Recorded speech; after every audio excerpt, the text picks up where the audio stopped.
Bienvenidos a todos una vez más a Mercados a Fondo. Hoy seguimos conversando con referentes del mercado. En esta oportunidad estamos hablando con Martín Polo, él es estratega de Cohen.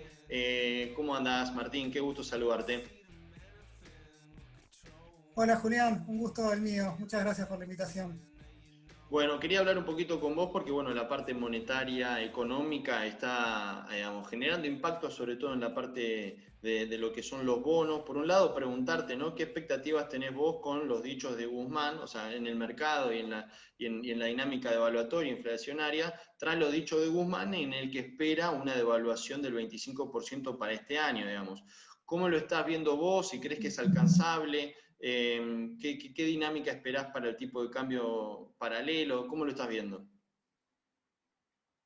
Bueno, yo creo que más que nada es una declaración política tendiente a anclar ciertas expectativas. Recordá que el escenario que plantea Guzmán obviamente tiene que estar en línea con lo que dijeron en el presupuesto, y el presupuesto planteaba una inflación del 29%, y en ese contexto decir una devaluación del 25%, es decir, está bastante en línea con ese deseo, ¿no? Con ese plan de llegada, ¿no? Ahora, entre el deseo y la realidad, o digamos, si bien falta mucho para que termine el año, por el momento estamos muy alejados porque primero que la inflación está bastante lejos de lo que estima el presupuesto. Estamos 4 meses con la inflación navegando un ritmo arriba del 50% anualizado, casi del 60% anualizado, y un tipo de cambio que en el mejor de los casos tiene un movimiento en torno al 40% anualizado, ¿no? Entonces, para llegar a ese punto de llegada que plantea tanto el ministro como el presupuesto, deberíamos esperar una fuerte desaceleración en los próximos meses, lo cual hoy por hoy no lo vemos, por lo menos no está como escenario más probable, incluso para el propio Banco Central. Recordá que cuando Guzmán hizo estas declaraciones, en ese momento coincidió con que el ritmo de evaluación que venía haciendo el Banco Central del 60% más o menos diario anualizado, bajó al 28, 29%. Entonces ahí el mercado hizo ahí una corrección, una especie bueno, de bajar los decibeles en materia de tipo de cambio, y con eso, digamos, como que fue ese primer intento de, si querés, amague. Después, una vez los días siguientes, el tipo de cambio volvió a ese ritmo de devaluación de 10 centavos más o menos por día, lo cual te da la pauta que febrero seguramente termine con un ritmo de evaluación en torno al 2,5-3% mensual, algo que está, quizás es un poquito menos que la inflación, pero digamos, no es ese ritmo tan bajo que, en términos relativos, que plantea el ministro. También acá Sí. me parece que hay que hacer sí cierta aclaración en cuanto a que es cierto que el mercado venía con una dinámica de expectativa de evaluación bastante fuerte, sobre todo allá por hasta noviembre del año pasado, en el cual veíamos que el Banco Central se quedaba sin reservas, en un mercado cambiario que faltaban cada vez más dólares, y digamos, vos sabés cómo son estos procesos de que se van retroalimentando, ¿no? Y ya teníamos en ciertos escenarios, uno ponía la pauta, bueno, quizás se viene cierta corrección un poco más acelerada del tipo de cambio, cosa que afortunadamente, digo afortunadamente es por las consecuencias que tiene una devaluación sin plan, no ocurrió. Entonces, como que el mercado también es cierto que empieza a correr sus expectativas de devaluación, pero por el momento no está más cerca del consenso que uno te lo plantea a partir del REM o de lo que uno puede ir estimando a los deseos del oficialismo, ¿no? ¿Vos crees que va a tener éxito, o sea, se busca todo esto para contener o generar un ancla inflacionaria? ¿Vos crees que va a ser exitoso en ese sentido? ¿Se va a poder contener un poco la inflación? ¿O va a generar en realidad un atraso en relación al tipo de cambio real multilateral?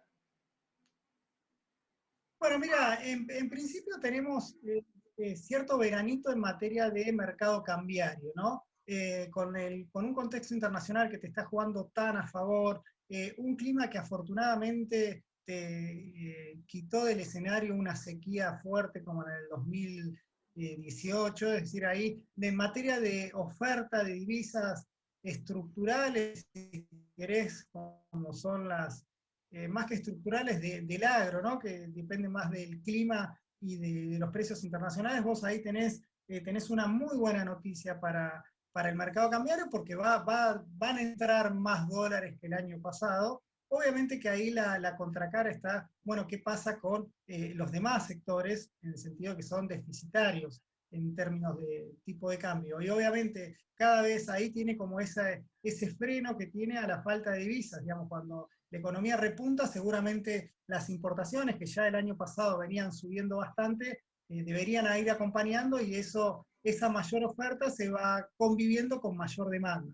Y eso es lo que por eso decimos que el tipo de cambio es difícilmente con esa dinámica puede tener una devaluación de solo el 25%. Creemos que puede ser más.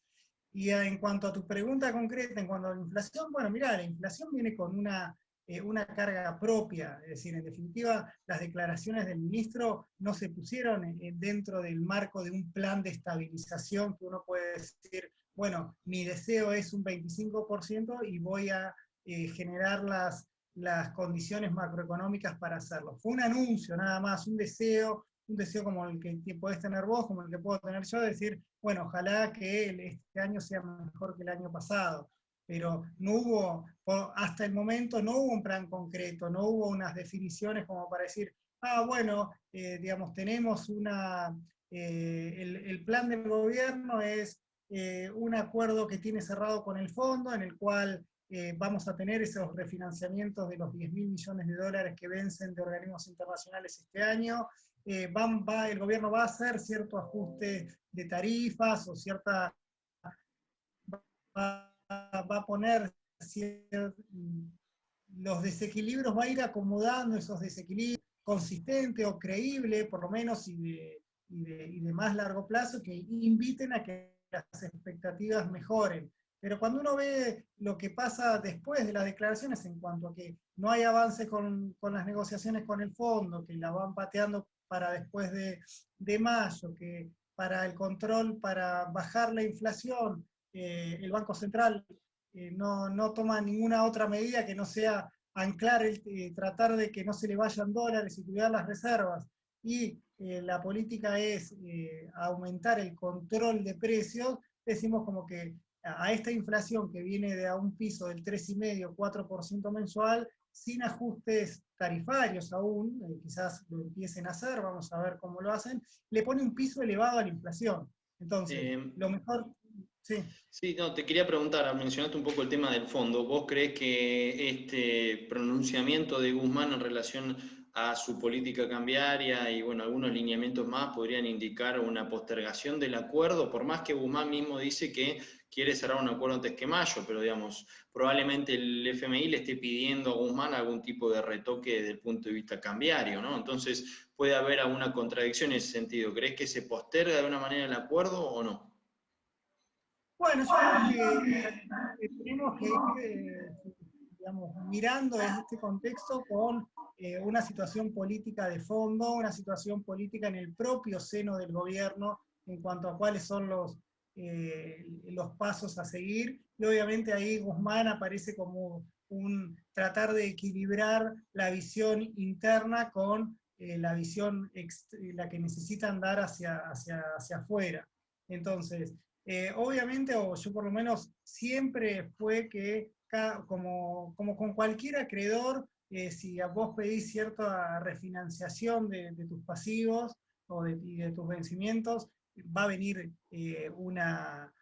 digamos, cierta condicionalidad a las medidas que tomes. Entonces, lo que seguramente va a pedir el fondo son medidas más pro mercado, pro equilibrio general, digamos, una economía que conviva con una brecha del 60%, con cepo a las empresas para que paguen la deuda, con limitaciones a las importaciones, tipo de cambio diferenciado para los exportadores, porque en el hecho son diferenciados, y una situación fiscal que no sabemos por dónde va a venir el ajuste. El gobierno confía en que el derrape fiscal del año pasado se corrige solamente con crecimiento y sin pandemia, Sí. cosa que tampoco está del todo definido, no hay un plan como que decir cómo llegamos a ese 3,5. Recuerda que hace unos meses hablábamos del 3,5 y ahora ya, o por debajo del 3,5, ahora ya estamos hablando de 4, más allá del dato fiscal que salió ayer, las perspectivas fiscales, por lo menos no están en la línea que el gobierno quiere mostrar. Obviamente si después tenemos, está a tiempo de cambiarlo, acá no está escrito en roca el escenario, digamos. Sí. Está sujeto a las propias declaraciones y medidas que va tomando el propio gobierno.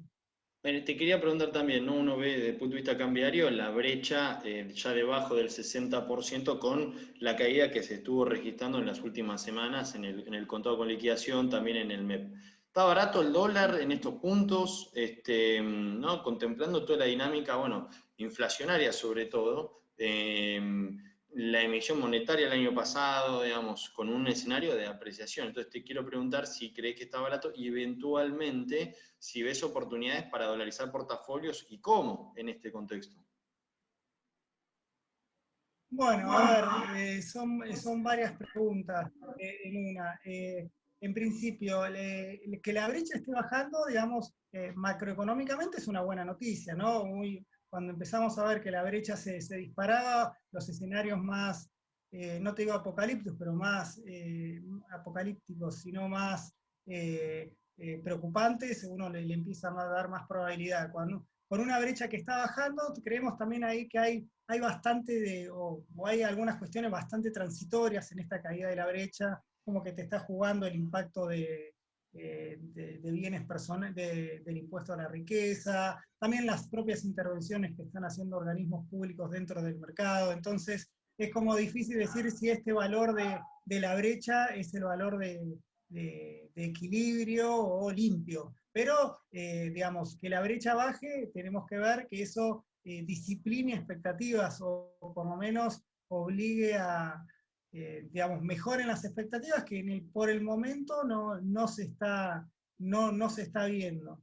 Ahora, si el gobierno intenta, digamos, algo que sanamente venía haciendo desde mi punto de vista, de cuanto a que venía con un ritmo de devaluación e inflación bastante parejo, obviamente cuando la inflación te supera 3 meses consecutivos el 4%, es como que de ahí salimos del juego bonito de mantener un tipo de cambio real, alto y estable, a decir, frenemos esto porque, digamos, acordate que estamos la canasta básica alimentaria, la canasta básica total, digamos, viene bastante por encima del IPC y obviamente eso condiciona la salud social, ¿no? La pobreza con más cerca de, seguramente va a dar un dato mucho más preocupante, y eso obliga, desde el punto de vista del que está haciendo política económica, tratar de encontrar resultados de corto plazo lo más rápido posible. Entonces, si vos me preguntás cuán sostenible es, yo no creo que pueda mantener una inflación del 4% con una devaluación del 1%, o si querés, una inflación del 3% con una devaluación del 1% para llegar a ese 25%. A veces es un poco más, porque es como jugar al truco con las cartas dadas vuelta. El mercado te está viendo eso y sabe que hay un operativo a aguantar de cara a las elecciones. Es decir, no es un programa de largo plazo que uno pueda invertir a mediano plazo con este tipo de cambios. Sabe que en algún momento va a haber cierto ajuste y actúa en consecuencia. Quizás lo donde más impactó fue en todo lo que es el bono de corto plazo, pero yo creo que a tu pregunta de si es necesario cómo cubrirse, yo creo que lo más importante acá en Argentina, siendo un país con tanta volatilidad, la mejor inversión es la cobertura. Después le ponemos precio a esa cobertura, pero ¿En tener dónde un lo ves dólar esa cobertura? ¿Lo ves hoy más dólar link, lo ves más SER o lo ves más dólar futuro? ¿O una combinación como pueden ser los sintéticos? Bueno, sí, siempre una combinación es válida. Digamos, si vos me preguntás, si nuestra mayor ponderación se la estamos asignando a los bonos SER, porque son donde los vemos más lanzados a la inflación y donde menos capacidad tiene el gobierno de corregirlo en el corto plazo. Al mismo tiempo, también el SER te cubre ante una eventual devaluación en el mediano plazo. Vos sabés que si el gobierno acelera la devaluación a un 8% en un mes, seguramente la inflación que ya viene alta va a recalentarse más y el SER tomaría parte de esa ganancia. Tener en cuenta que también, bueno, hoy están rindiendo tasa negativa, entonces ahí hay que empezar a hacer la cuenta de hasta dónde estás dispuesto hasta dónde crees eso. Por el otro lado, desde la parte del otro lado estamos los bonos ajustables por dólar oficial, que, digamos, tuvieron una cierta caída, digamos, y eso hizo revertir la tasa de negativa a positiva. Nosotros creemos que todavía siguen siendo una oportunidad esa cobertura a través de estos instrumentos, sobre todo ya para los que, mirando más para el 2022, este año, la verdad, es un año real, y el gobierno, en cuanto va a tratar de, digamos, si bien te dije al principio que es difícil que la devaluación sea del 25%, no la veo veo más probable una devaluación anual más cerca del 40%, 45%, con un cierto interrogante que puede pasar después de octubre. Entonces, dicho eso, creo que la cobertura sigue siendo válida, sigue siendo un disciplinador de las carteras, y bueno, ir manejándola a medida que vamos, digamos, que vamos teniendo más definiciones de cómo va a ser el año. Va a ser un año muy movido, con muchas novedades que nos harán zigzaguear en los escenarios, pero bueno, yo creo que en los próximos meses, ahora estamos digamos, en la parte más dulce, si querés, del año, porque tenés todas estas cuestiones transitorias que te comenté al principio, de precios internacionales muy altos, pueden venir más DEX por la capitalización que haga el fondo a nivel global, tenés la resaca de la recesión del año pasado, que por lo tanto hoy te quedan todavía algo de dólares, de oferta de dólares, y mientras que vos vas pisando esas importaciones y vas a ir regulando en cuanto a cómo impacta el nivel de actividad, ¿no? El gobierno obviamente desea un superávit comercial muy elevado que le alcancen todos esos dólares, pero del otro lado está la industria, está el sector energético, que seguramente van a ser demandantes netos de divisas y van a tener que digamos, acoplarse a ese escenario de incertidumbre. Y vos sabés, Julián, que la incertidumbre se paga, y se paga en el largo plazo, y se paga con tasas altas. Te Entonces, hago la última pregunta justamente en relación a esto de tasas altas. Lo que está alto son los rendimientos de los bonos argentinos, el riesgo país por encima de los 1.500 puntos otra vez. Quiero preguntarte, por último, digamos, ¿qué muestra esa foto? ¿Qué opinás sobre la mala dinámica que están teniendo los bonos argentinos? ¿Cuáles son las causas según tu opinión? Y bueno, si tiene esto algún tipo de reversión en algún momento. bueno, a ver, el riesgo país en 1.500 puntos, obviamente que ningún país puede funcionar o puede crecer sostenidamente con con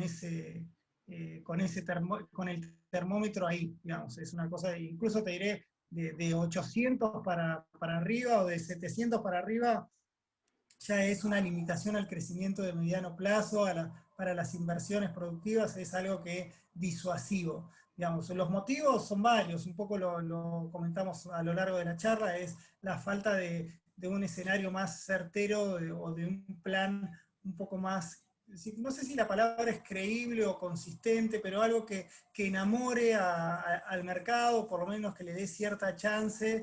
Digamos, Argentina necesita un catalizador para mejorar sus rendimientos, tiene una pesada historia atrás, obviamente que Argentina para el inversor es algo que lo mira con bastante escéptico, por lo que todos ya sabemos, y a esto se suma un escenario quizás internacional para los bonos un poco más complejo que hace un año, que los últimos meses. Básicamente la suba de los bonos del Tesoro americano obviamente es un punto negro para Argentina, porque obviamente suben, esto acarrea a los emergentes, y Argentina nos empuja mucho más.